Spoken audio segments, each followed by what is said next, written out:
नमस्कार दोस्तों, डेट है आज की 2 मई 2020 और स्वागत है आपका एडिटोरियल डिस्कशन में। आज हमें दो इश्यूज डिटेल से डिस्कस करने हैं। सबसे पहले तो हम डिस्कस करेंगे फूड सिक्योरिटी से संबंधित इशू को। राइटर्स के अनुसार फूड सिक्योरिटी की 3 डायमेंशंस हैं: फूड अवेलेबिलिटी, फूड एक्सेस और तीसरे नंबर पे फूड एब्जॉर्प्शन। अगर कोई देश इन तीनों पैरामीटर्स पे खरा उतरता है तो मतलब वहाँ पे फूड सिक्योरिटी है। हम डिस्कस करेंगे इंडिया की फ़िलहाल की सिचुएशन क्या है और कोविड-19 की वजह से फूड सिक्योरिटी पर क्या असर पड़ रहा है या पड़ सकता है। दूसरे इशू में हम डिस्कस करेंगे क्या ताइवान को WHO का मेंबर होना चाहिए या फिर नहीं होना चाहिए। लेकिन ये डिस्कस करने से पहले हम ताइवान का इतिहास जानेंगे। आखिरकार ताइवान का स्टेटस क्या है, ताइवान की रिलेशनशिप क्या है चाइना के साथ, मतलब बैकग्राउंड डिस्कस करेंगे। चलिए डिस्कशन स्टार्ट करते हैं। First important article food security से संबंधित है। आप GS पेपर 3 के इस टॉपिक से आर्टिकल को रिलेट कर सकते हो। देखो, जब भी आपको फूड सिक्योरिटी के बारे में कुछ लिखना हो GS पेपर्स में या फिर ऐसे में, आप इन सस्टेनेबल डेवलपमेंट गोल्स का मेंशन कर सकते हो। जैसे सस्टेनेबल डेवलपमेंट गोल नंबर 1 जो पॉवर्टी को ख़त्म करने से संबंधित है, 2 हंगर को ख़त्म करने से संबंधित है, 3 गुड हेल्थ एंड वेलबींग से संबंधित है, 13 क्लाइमेट एक्शन और 15 लाइफ ऑन लैंड।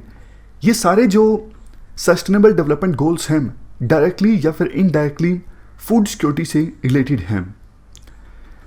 आज के आर्टिकल में राइटर्स फूड सिक्योरिटी को 3 डायमेंशन से रिलेट करते हैं। मतलब अगर ये परखना हो किसी भी देश में फूड सिक्योरिटी है या फिर नहीं है तो आप इन 3 पैरामीटर्स को एनालाइज कीजिए: फूड अवेलेबिलिटी, फूड एक्सेस और सबसे लास्ट में फूड एब्जॉर्प्शन। इन तीनों पैरामीटर्स की हम एक एक करके बात करते हैं। सबसे पहले फूड अवेलेबिलिटी, क्या हमारे देश में इनफ फूड अवेलेबल है या फिर नहीं है। देखो, जब देश आज़ाद हुआ था ना, शुरुआती सालों में एग्रीकल्चर सेक्टर की हालत काफ़ी ज़्यादा खस्ता थी, क्योंकि ब्रिटिशर्स ने हमारे एग्रीकल्चर सेक्टर को बहुत ज़्यादा मिसमैनेज किया। इन्होंने नाश मार दिया हमारे एग्रीकल्चर सेक्टर का। इसके अलावा आज़ादी के शुरुआती सालों में हम डरते थे, हम दूसरे देशों के साथ ज़्यादा ट्रेड करना पसंद नहीं करते थे, क्योंकि हमें लगता था ट्रेड करेंगे, चीज़ें इंपोर्ट करेंगे, कहीं फिर से हम गुलाम ना बना लिए जाएं। तो इस वजह से एडवांस टेक्नोलॉजी एग्रीकल्चर सेक्टर में बाहर से नहीं आ पाई। इवन लैंड रिफॉर्म्स भी अच्छे से हमारे देश में नहीं आए। तो इस वजह से आज़ादी के बाद शुरुआती सालों में हमारे देश में फूड अवेलेबिलिटी नहीं थी। मतलब बहुत कम हम प्रोड्यूस करते थे। हम अपने आप से हमारे देश के लोगों का पेट नहीं भर पाते थे। हमें दूसरे देशों से अनाज इंपोर्ट करना पड़ता था। शायद आपने USA के PL 480 प्रोग्राम के बारे में सुना होगा। बता देता हूँ, ये पोस्ट इंडिपेंडेंस इंडिया के लिए भी इम्पोर्टेंट है। देखो, जैसा हमने डिस्कस किया, आज़ादी के बाद शुरुआती सालों में हमारे पास इतना अनाज नहीं था कि हम हमारे देश की जनता का पेट भर सकें। तो USA का ये प्रोग्राम था PL 480। इस प्रोग्राम के अंतर्गत USA गरीब देशों को, डेवलपिंग कंट्रीज़ को फूड ग्रेन एक्सपोर्ट किया करता था। हम भी USA के इस प्रोग्राम के अंतर्गत USA से वीट को इंपोर्ट करते थे। फ्री में नहीं देता था USA। हाँ, फ़ायदा ये था, रुपए ले लेता था USA, क्योंकि हमारे पास डॉलर उस समय ज़्यादा थे नहीं, हमारे फॉरेन एक्सचेंज रिजर्व भरे नहीं हुए थे। जैसा हमने डिस्कस किया, हमें डर लगता था, हमारी इकोनॉमी बहुत ज़्यादा क्लोज थी, हम दूसरे देशों के साथ ज़्यादा व्यापार नहीं करते थे। तो USA ने कहा ठीक है, आप रुपए में पेमेंट कर दीजिए। ये फ़ायदा था प्रोग्राम का। बट उस समय वियतनाम वार चल रहा था और वियतनाम के लोगों पर काफ़ी ज़्यादा अत्याचार की खबरें आती थी। हमने इस वार में USA का क्रिटिसिज्म किया तो USA हमसे चिढ़ गया। तो USA ने इंडिया को ह्यूमिलिएट करना स्टार्ट कर दिया, मतलब इनडायरेक्टली कि आप अपना स्टैंड चेंज कीजिए, तब जाके हम इस प्रोग्राम के अंतर्गत आपको वीट के शिप्स भेजेंगे, अदरवाइज नहीं भेजेंगे। मतलब बहुत ह्यूमिलिएशन का सामना इंडिया को उस समय करना पड़ा था। हमारे देश के जो इंटेलेक्चुअल कहिए या फिर एलीट क्लास के लोग हैं, उन्होंने तो सरकार से ये भी मांग की थी कि USA से आप वीट इंपोर्ट करना बंद कर दीजिए, यूएसए हमें बहुत ह्यूमिलिएट कर रहा है। तो इंदिरा गांधी की एक फेमस स्टेटमेंट है, इंदिरा गांधी ने कहा था कि इंपोर्ट तो हम यूएसए से बंद कर दें, लेकिन ये जो लेडीज़ और जेंटलमैन इस प्रकार की बातें बोलते हैं कि इंपोर्ट बंद कर दीजिए, उन पर कोई फ़र्क नहीं पड़ेगा। फ़र्क पड़ेगा गरीब जनता को, जिनका पेट भरने के लिए हम यूएसए से अनाज इंपोर्ट कर रहे हैं। वैसे कुछ लोगों ने यूएसए को भी क्रिटिसाइज़ किया कि भैया आप इंडिया को क्यों मजबूर कर रहे हो अपना स्टैंड चेंज करने के लिए। पोप ने भी तो आपका क्रिटिसिज्म किया है, यूनाइटेड स्टेट्स सेक्रेटरी जनरल ने भी तो आपका क्रिटिसिज्म किया है वियतनाम वार के ऊपर। तो यूएसए ने एक बात बोली थी कि सेक्रेटरी जनरल और पोप हमसे अनाज नहीं चाहते हैं, इंडिया हमसे अनाज चाहता है, इसलिए हम चाहते हैं इंडिया अपना स्टैंड चेंज करें। तो एक वो भी दिन थे, और उसके बाद तो हमने पीछे मुड़ के नहीं देखा। 1966 में ग्रीन रेवोल्यूशन आया, आपको पता है, लेटेस्ट टेक्नोलॉजीज़ का इस्तेमाल किया गया, हाई क्वालिटी सीड्स का इस्तेमाल किया गया, और आज फूड अवेलेबिलिटी के मामले में काफ़ी आगे निकल गए हैं। एफसीआई के जो गोडाउन्स हैं वो भरे हुए हैं। जितना फूड ग्रेन देखो आज के समय में हमारे पास स्टोर होना चाहिए किसी प्रकार की इमरजेंसी सिचुएशन से निपटने के लिए, उससे 3 गुना ज़्यादा फूड ग्रेन आज के समय में हमारे पास स्टोर्ड है। ऊपर से रबी की फसल भी काफ़ी अच्छी हुई है, तो बल्कि जगह कम पड़ जाएगी फूड ग्रेन को स्टोर करने की, बस नज़र ना लग जाए। आर्टिकल में देखो ये कहा जाता है हमें कॉम्प्लेसेंट होने की आवश्यकता नहीं है। वैसे तो कोविड-19 की महामारी की सिचुएशन में सरकार ने एग्रीकल्चर एक्टिविटीज़ को छूट दी है, लेकिन फिर भी किसान काफ़ी तरह के चैलेंजेस का सामना कर रहे हैं। जैसे लेबर की शॉर्टेज है, कई तरह के जो इनपुट्स हैं जैसे सीड्स, ये महंगे मिल रहे हैं और काफ़ी जगह पर ये सीड्स अवेलेबल भी नहीं हैं। सप्लाई चेन्स डिसरप्ट हुई हैं, काफ़ी जगह पे ट्रांसपोर्ट की फैसिलिटीज़ अच्छे से उपलब्ध नहीं हैं, किसानों को उनकी फसलों के उचित दाम नहीं मिल रहे हैं बहुत सारी जगहों पर, और सरकार किसानों से उनकी पूरी फसल प्रोक्योर नहीं कर रही है। तो ये सारे चैलेंजेस किसान आज के समय में फेस कर रहे हैं। तो इसीलिए देखो कॉम्प्लेसेंसी के लिए कोई रूम नहीं है। मतलब हम ये मान के नहीं चल सकते कि फूड अवेलेबिलिटी तो अच्छी खासी है, डरने की जरूरत नहीं है। नहीं, सरकार को इस डायमेंशन पर हमेशा सीरियस रहना होगा, क्योंकि महामारी की वजह से डिमांड में कमी आई है, आगे भी आएगी। स्टोरेज फैसिलिटीज़ हमारी पास इतनी नहीं है, वैल्यू एडिशन इंफ्रास्ट्रक्चर हमारे पास अच्छा नहीं है, खास करके पेरिसेबल कमोडिटीज़, मतलब ऐसी कमोडिटीज़ जो जल्दी ख़राब हो जाती हैं, अगर उन्हें स्टोर करके ना रखा जाए तो इनके वैल्यू एडिशन के लिए हमारे पास अच्छा इंफ्रास्ट्रक्चर नहीं है, और हमें यह भी नहीं पता कि ये महामारी कब तक चलेगी। तो इसलिए सरकार को इस डायमेंशन पे हमेशा सीरियस रहना होगा। बात करते हैं दूसरे डायमेंशन की, फूड एक्सेस। फूड एक्सेस का मतलब ये है कि जनता फूड को एक्सेस कर सके। देखो देश में इनफ फूड है, अगर जनता उस फूड को एक्सेस ही नहीं कर पा रही है तो उस फूड का फायदा ही क्या। जैसे 1940s में एक भयंकर फैमिन आया था, उस समय फूड ग्रेन हमारे पास अच्छा खासा था, लेकिन ब्रिटिशर्स ने सिचुएशन को बहुत ज़्यादा मिसमैनेज किया और जिसकी वजह से बहुत से लोगों की जानें चली गई थी। तो फूड एक्सेस का मतलब ये है कि जनता फूड को एक्सेस भी कर सके। अच्छी बात यह है हमारे देश में फ़िलहाल नेशनल फूड सिक्योरिटी एक्ट है, और पीडीएस सिस्टम के माध्यम से लोगों को फ्री में अनाज दिया जाता है। सबको नहीं दिया जाता, जो बेनिफिशरीज हैं स्कीम के उनको दिया जाता है। और अभी तो सरकार ने प्रधानमंत्री गरीब कल्याण रिलीफ पैकेज में ये भी अनाउंस किया है कि कुछ एक्स्ट्रा फूड ग्रेन मिलेगा बेनिफिशरीज को। राइटर कहते हैं पीडीएस से जो फूड ग्रेन मिलता है इसमें मिलेट्स, पल्सेस, ऑयल्स, ये सब चीज़ें भी ऐड कर देनी चाहिए, क्योंकि इनसे न्यूट्रिशन मिलता है और हिडन हंगर की जो प्रॉब्लम है वो रिमूव कर सकते हैं अगर न्यूट्रिशन वाले आइटम्स भी पीडीएस के माध्यम से, पब्लिक डिस्ट्रीब्यूशन सिस्टम के माध्यम से दिए जाते हैं। क्योंकि देखो महामारी की वजह से स्कूल्स बंद हैं, अदरवाइज तो मिड डे मील स्कीम में बच्चों को न्यूट्रिशन वाला खाना मिल जाता है, आंगनवाड़ी सेंटर्स भी बंद हैं। तो इनके बंद होने की वजह से बच्चों में न्यूट्रिशन की कमी हो सकती है। खास करके देखो जन्म के बाद बच्चे की लाइफ में शुरुआती 1000 दिन काफ़ी ज़्यादा इंपॉर्टेंट होते हैं और इस समय अगर प्रॉपर न्यूट्रिशन बच्चे को नहीं मिलता है तो आगे जाके सोचने और समझने की जो क्षमता है वो प्रभावित होती है। इसके बाद राइटर फूड एक्सेस को जॉब सिक्योरिटी से जोड़ते हैं। राइटर कहते हैं अगर देखो बड़े स्केल पे जॉब लॉस होता है तो लोगों की जो क्षमता है फूड को एक्सेस करने की वो भी प्रभावित होगी। लोग न्यूट्रिशियस खाना एक्सेस नहीं कर पाएंगे। सरकार जितना देती है वो तो ठीक है, लेकिन देखो हर एक फैमिली के लिए वो सफिशिएंट नहीं है। और जैसा हमने डिस्कस किया, सरकार तो मिलेट्स या फिर पल्सेस वगैरह नहीं देती है। तो इसलिए जॉब सिक्योरिटी को इंश्योर करना जरूरी है, ना सिर्फ फार्म सेक्टर में बल्कि दूसरे सेक्टर्स में भी। राइटर इसके लिए सजेशन ये देते हैं आप वैल्यू एडिशन फैसिलिटीज पर फोकस कीजिए। एग्जाम्पल भी दिए जाते हैं 2-3, जैसे अमूल मॉडल। अमूल में देखो पहले सिर्फ ये दूध बेचते थे, लेकिन आजकल तो काफ़ी सारे वैल्यू एडिशन वाले प्रोडक्ट्स भी बेचते हैं, जैसे चीज़, घी, बटर, दही। बहुत सारे प्रोडक्ट्स अमूल के द्वारा बेचे जाते हैं और ये सारे वैल्यू एडिशन प्रोडक्ट्स हैं।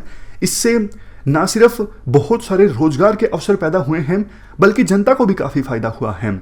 हॉर्टिकल्चर सेक्टर में, यानी बागवानी का जो सेक्टर है जिसमें फ्रूट्स, वेजिटेबल्स, ये सब चीज़ें भी आती हैं, यहाँ पर वैल्यू एडिशन का काफ़ी स्कोप है। वैल्यू एडिशन का एक फ़ायदा ये भी होता है प्राइमरी प्रोडक्ट्स की जो सेल्फ लाइफ है वो इंक्रीज हो जाती है। जैसे देखो दूध की ज़्यादा सेल्फ लाइफ नहीं है, लेकिन बटर, दही, इनकी सेल्फ लाइफ काफ़ी ज़्यादा है। वैल्यू एडिशन मतलब आप प्राइमरी प्रोडक्ट्स की प्रोसेसिंग कर देते हो, समझ गए। एक और म्यांमार का एग्जांपल दिया जाता है। म्यांमार में एक राइस बायो पार्क इस्टेब्लिश किया गया है। वहाँ पर स्ट्रास, ब्रान, राइस का पूरा जो बायोमास है उसको यूटिलाइज किया जाता है। तो वैल्यू एडिशन पे अगर आप फोकस करते हो तो आप काफ़ी जॉब्स जनरेट कर सकते हो। इसके अलावा एक दूसरा सॉल्यूशन भी बताया जाता है जॉब सिक्योरिटी का। मनरेगा स्कीम को आप एक्सपेंड कर दो। अभी देखो मनरेगा स्कीम में वर्क का मतलब सिर्फ अनस्किल्ड वर्क है, मैनुअल वर्क है, गड्ढे खोद देना, वहाँ पे कुछ प्लांट लगा देना। लेकिन आप स्किल्ड वर्क को भी काउंट कर लीजिए मनरेगा में। इवन एक सॉल्यूशन ये भी दिया जाता है, महिलाएं घर में बहुत काम करती हैं, जैसे बच्चों की देखभाल, बड़े बूढ़ों की देखभाल, बीमार लोगों की देखभाल। ये काम काफ़ी ज़्यादा मुश्किल भरा होता है और मेहनत वाला काम होता है। आप इस काम को भी मनरेगा के वर्क की कैटेगरी में डाल सकते हो। तो ये हमने बात की दूसरे पैरामीटर की, दूसरी डायमेंशन की। फूड एक्सेस में ही जॉब सिक्योरिटी के इशू को भी डिस्कस किया गया राइटर्स के द्वारा। अब बात करते हैं तीसरे डायमेंशन की। तीसरा डायमेंशन है फूड एब्जॉर्प्शन।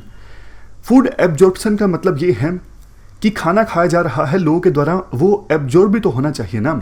लेकिन देखो अगर आसपास के एरिया में सैनिटेशन अच्छा नहीं है, पीने का साफ पानी उपलब्ध नहीं है, पब्लिक हेल्थ सर्विसेज अच्छी नहीं हैं, तो हो सकता है कि खाना तो खाया जाता है लोगों के द्वारा लेकिन वो अच्छे से बॉडी में एब्जॉर्ब नहीं होता है।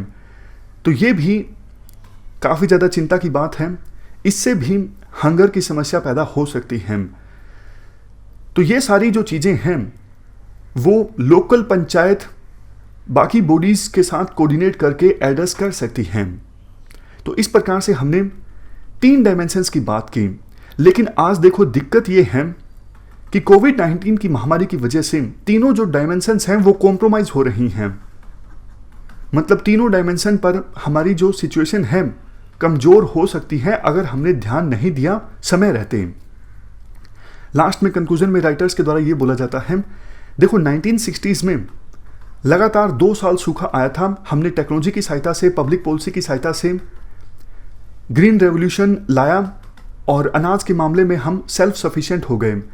आज भी हमें काफ़ी सारे स्टेप्स लेने की आवश्यकता है, जैसे फार्मर्स का कोऑपरेशन, टेक्नोलॉजी को अपग्रेड करने की आवश्यकता है, प्रोक्योरमेंट में फेवरेबल पॉलिसी लाने की आवश्यकता है। इसके अलावा किसानों को उनकी फसलों के उचित दाम मिले, सही ढंग से हम फूड को डिस्ट्रीब्यूट करें।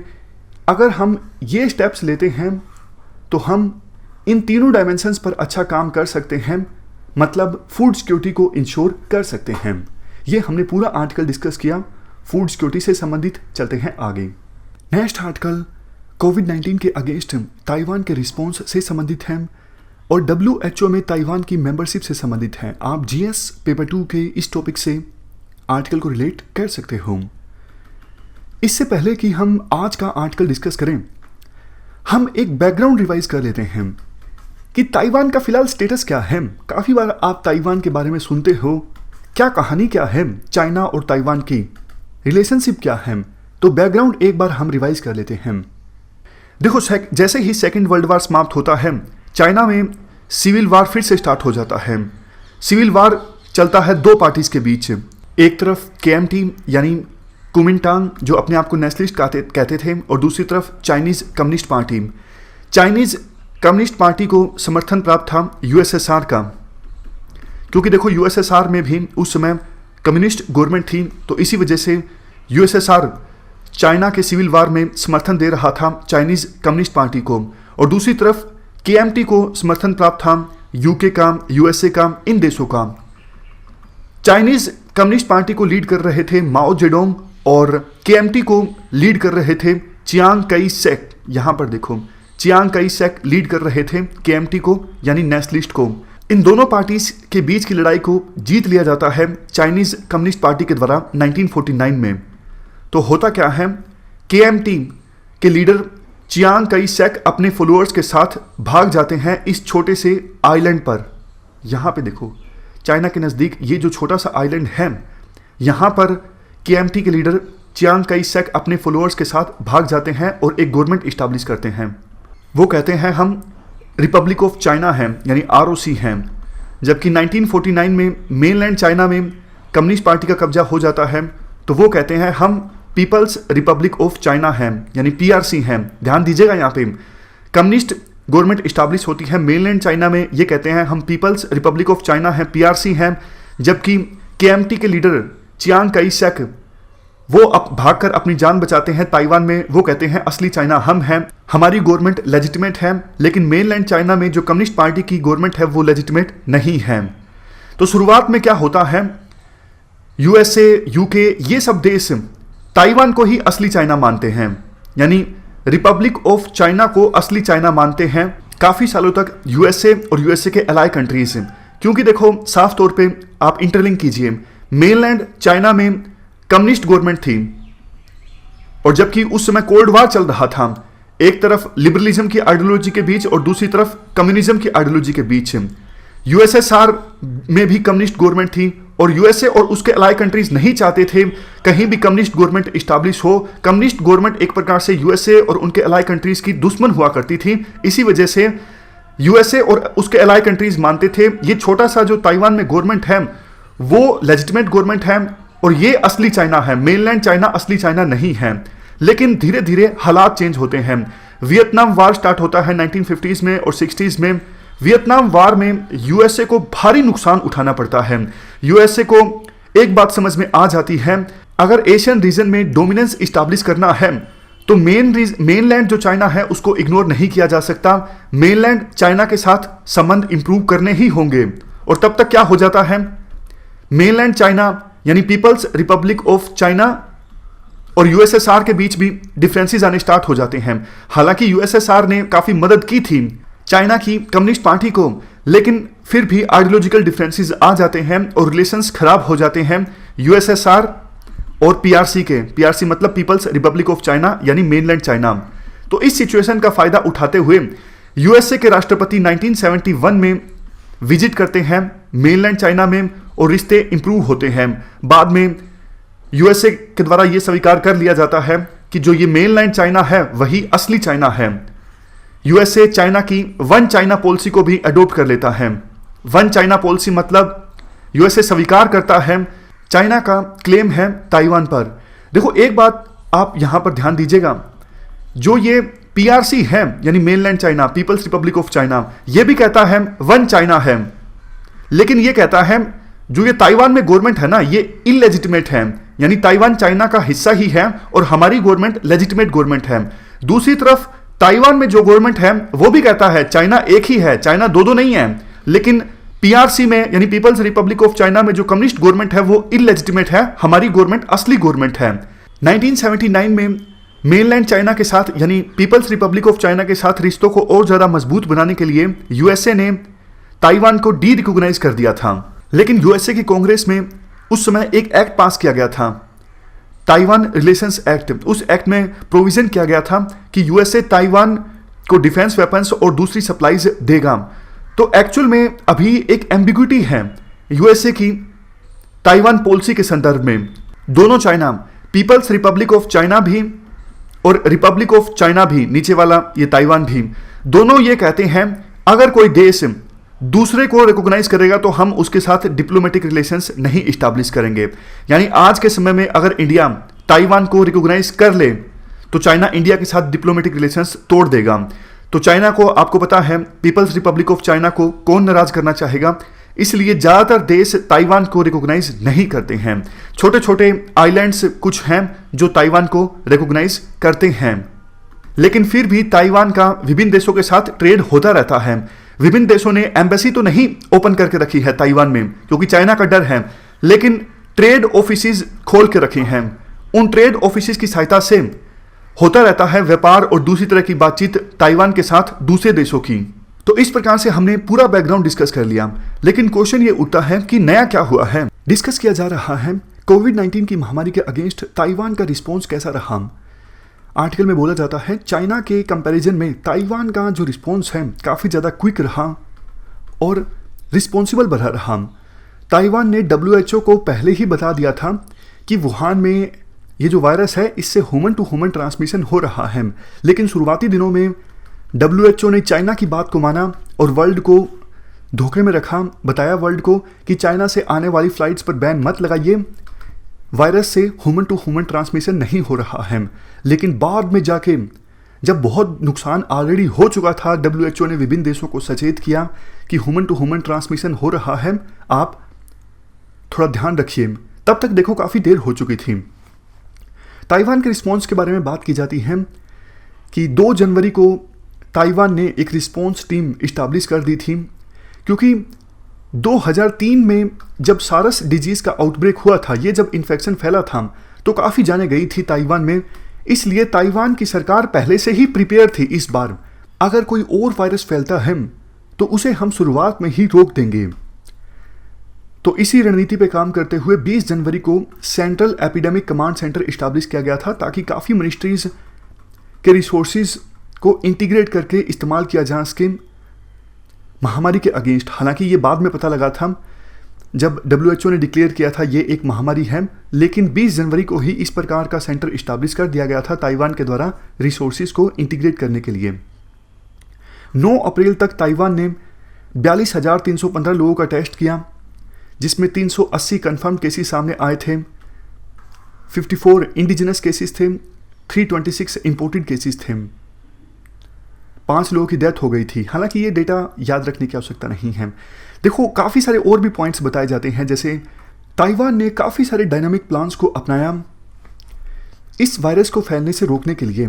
जैसे बाकी देशों ने बाद में थर्मल स्क्रीनिंग स्टार्ट की थी, लेकिन ताइवान ने शुरुआत में ही बाहर से, खास करके चाइना से जो फ्लाइट्स आ रही थी, उन फ्लाइट्स में आने वाले लोगों की फीवर स्क्रीनिंग स्टार्ट कर दी।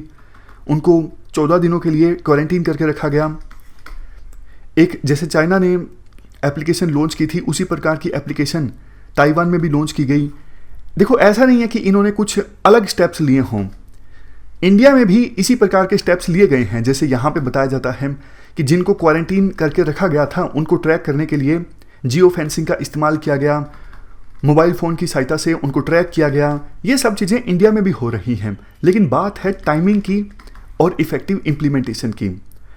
ताइवान ने ये सब चीज़ें समय रहते इम्प्लीमेंट की, इस वजह से वायरस ज़्यादा ताइवान में नहीं फैला। अगर ताइवान सचेत ना होता तो ये डिजीज़ काफ़ी ज़्यादा फैल गया होता ताइवान में। तो टाइमिंग यहाँ पे काफ़ी अच्छी रही और इम्प्लीमेंटेशन काफ़ी ज़्यादा इफेक्टिव रहा। अब दूसरा एस्पेक्ट की बात करते हैं आर्टिकल में। दूसरा एस्पेक्ट है क्या ताइवान को WHO का मेंबर होना चाहिए। देखो चाइना के दबाव में WHO ताइवान को अपना मेंबर नहीं मानता है, क्योंकि चाइना का ये कहना है ताइवान हमारा ही एक प्रोविंस है, तो अलग से रिप्रेजेंटेशन की आवश्यकता नहीं है। और शुरुआत में जैसा हमने डिस्कस किया कि ताइवान ने समय रहते WHO को सूचित किया था कि भैया नए वायरस से ह्यूमन टू ह्यूमन ट्रांसमिशन हो रहा है, आप समझ जाइए। लेकिन WHO ने चाइना के स्टैंड को आगे किया दुनिया के सामने कि कोई ट्रांसमिशन नहीं हो रहा है, और बाद में अपने स्टैंड को चेंज किया। तो ताइवान का ये कहना है, हम एक बहुत ही रिस्पॉन्सिबल नेशन हैं। हम WHO के इंटरनेशनल हेल्थ रेगुलेशंस 2005 को मानते हैं। हमने इन्हीं रेगुलेशंस के अनुसार WHO को शुरुआत में ही कोविड-19 के केसेस के बारे में नोटिफाई किया, जबकि चाइना ने शुरुआती दिनों में डेटा को बहुत ज़्यादा फर्ज किया, डेटा को बहुत ज़्यादा छुपाया। ताइवान ने ट्रांसपेरेंसी बरतते हुए सारे केसेस WHO को सूचित किए। इवन ताइवान ने एज ए रिस्पॉन्सिबल नेशन इन सभी देशों को भी शुरुआत में बताया कि कैसे कैसे ये वायरस फैल रहा है, और जो भी प्रिवेंशन संबंधित स्ट्रेटजी ताइवान ने अपनाई उन सब के बारे में भी इन देशों को बताया, और इन देशों को इससे काफ़ी फायदा भी हुआ। इसके अलावा राइटर कहते हैं, हमने global initiative on sharing all influenza data के साथ कोविड-19 के वायरस का जेनेटिक सीक्वेंस भी अपलोड किया, जो कि एज ए रिस्पॉन्सिबल नेशन हमें करना चाहिए था। मतलब कहने का ये है, WHO का मेंबर बनने के लिए जिन जिन चीज़ों की आवश्यकता होती है, हम सारी रिक्वायरमेंट्स को फुलफिल करते हैं, फिर भी चाइना के दबाव में WHO हमें अपना मेंबर नहीं मानता है। हमारे पास बाकी देशों के साथ शेयर करने के लिए बहुत कुछ है। WHO हमारे पब्लिक हेल्थ एक्सपीरियंस का लाभ उठा सकता है। इसके अलावा हमारे पास रैपिड टेस्ट परफॉर्म करने की एबिलिटी है, काफ़ी सारी हमने रिसर्च भी की है। WHO को इन सब का फ़ायदा हो सकता है अगर WHO हमें अपना मेंबर मानता है, क्योंकि देखो इस प्रकार से वायरस का जो ट्रांसमिशन होता है वो कोई बॉर्डर नहीं मानता है। एक देश से दूसरे देश में वायरस आसानी से ट्रांसमिट हो जाता है, और अगर WHO ग्लोबल हेल्थ सिक्योरिटी सुनिश्चित करना चाहता है, WHO ये सुनिश्चित करना चाहता है कि वर्ल्ड के सभी लोगों के पास राइट टू हेल्थ हो, अगर WHO ये सुनिश्चित करना चाहता है कि सस्टेनेबल डेवलपमेंट गोल्स जो हेल्थ से संबंधित हैं उनको अचीव किया जाए 2030 से पहले, तो ताइवान को पीछे नहीं छोड़ा जा सकता। WHO के द्वारा ताइवान को भी अपना मेंबर मानना होगा, ताकि ताइवान भी WHO की एक्टिविटीज़ में पार्टिसिपेट कर सके। तो ये हमने पूरा आर्टिकल डिस्कस किया ताइवान से संबंधित। हमारी फ़िलहाल इस डिस्कशन में इतना ही है। Thank you very much for discussion.